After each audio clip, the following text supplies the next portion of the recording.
माननीय डॉक्टर सुब्रमण्यम स्वामी जी हैं, जिन्होंने भ्रष्टाचार के खिलाफ बहुत ही कानूनी संघर्ष कर रहे हैं और इस अभियान को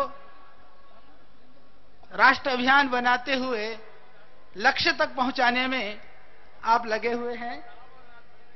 तो मैं आमंत्रित कर रहा हूं डॉक्टर सुब्रमण्यम स्वामी जी।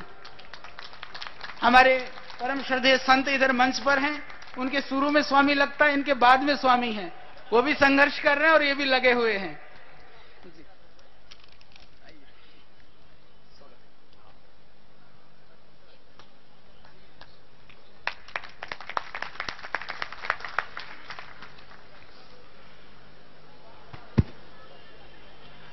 श्रद्धेय पूजनीय बाबा रामदेव जी, इस मंच में बैठे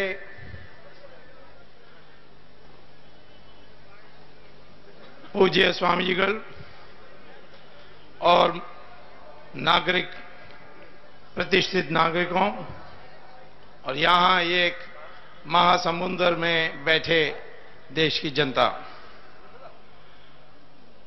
भ्रष्टाचार सिर्फ लोगों के खाते में जमा होता नहीं है पैसे के रूप में, लेकिन वो सारा समाज को भ्रष्ट कर देता है। हमारे देश में जो आज मुद्रास्फीति है, जो दाम बढ़ रहे हैं, वो जब बढ़ रहे हैं जब हमारे देश में राष्ट्रीय आय 9% से ऊपर जा रही है कि दावा हो रही है।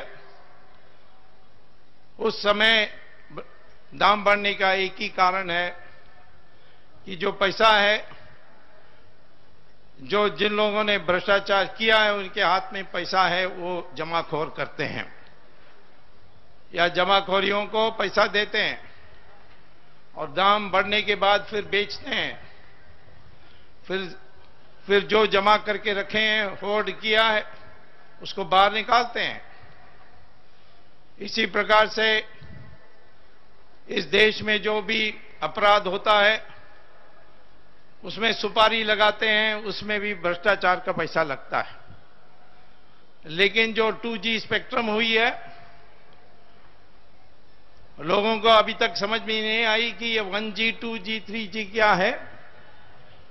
ये तो आकाश में जो चलती एयरवेव्स हैं, उसका विभिन्न जो प्रकार हैं, उसका एक 1G, 2G, 3G होता है। लेकिन जब मनमोहन सिंह से पूछा गया कि आप जानते हो 2G क्या है, उन्होंने कहा मैं जानता हूं सोनिया जी और राहुल जी, यही जानता हूं।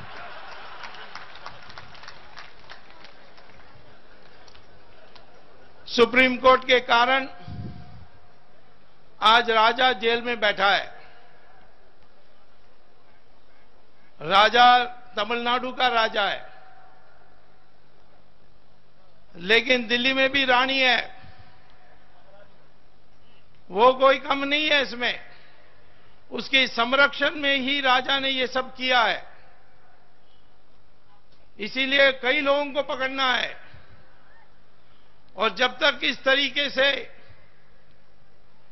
एक लहर नहीं चलेगी, हमारे देश में जिन लोगों को फैसला करना है उनको हिम्मत नहीं मिलेगी। आपके जो इस आज सभा हुई है, उससे सुप्रीम कोर्ट में भी हमारे जैसे लोगों को बल मिलने वाली है।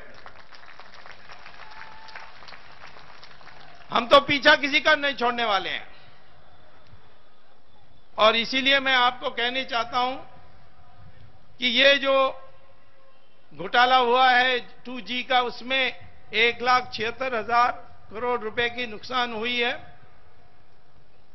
उसके पीछे हमारे विदेशी जो हमारे देश से नफरत करते हैं, उनके लिए भी हमने जगह बना के दिया है। जिसको लाइसेंस दिया उसने बेच दिया 7 गुना में।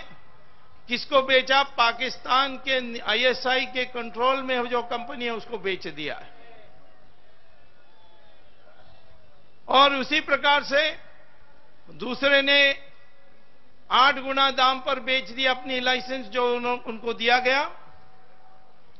और वो उन्होंने उस कंपनी को दिया जो चाइना के डिफेंस मिनिस्ट्री की इक्विपमेंट में हमारे देश में टावर लगाएगी।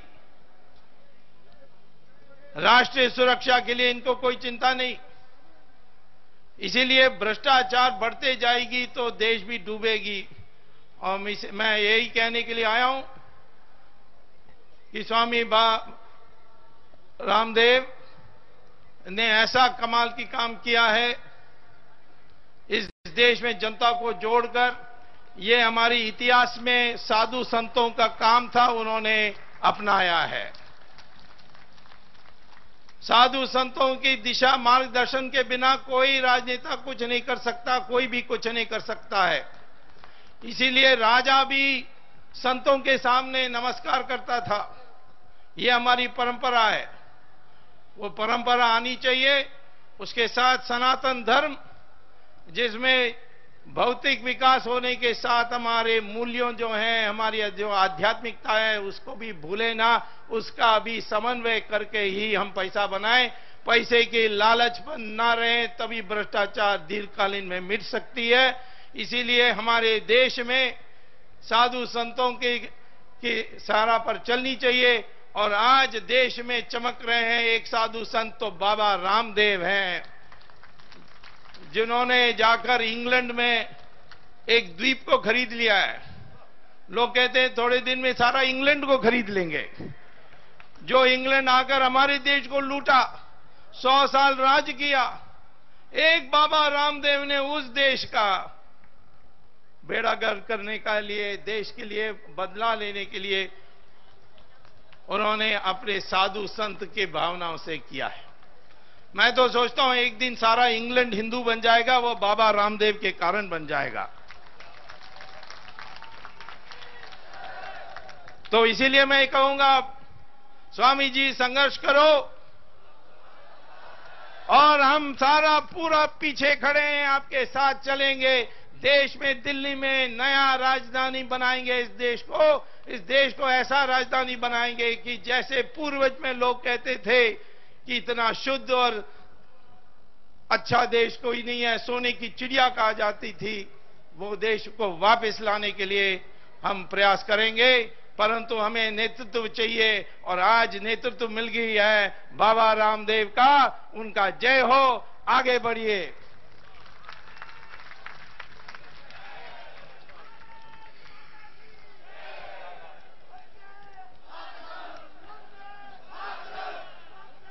वंदे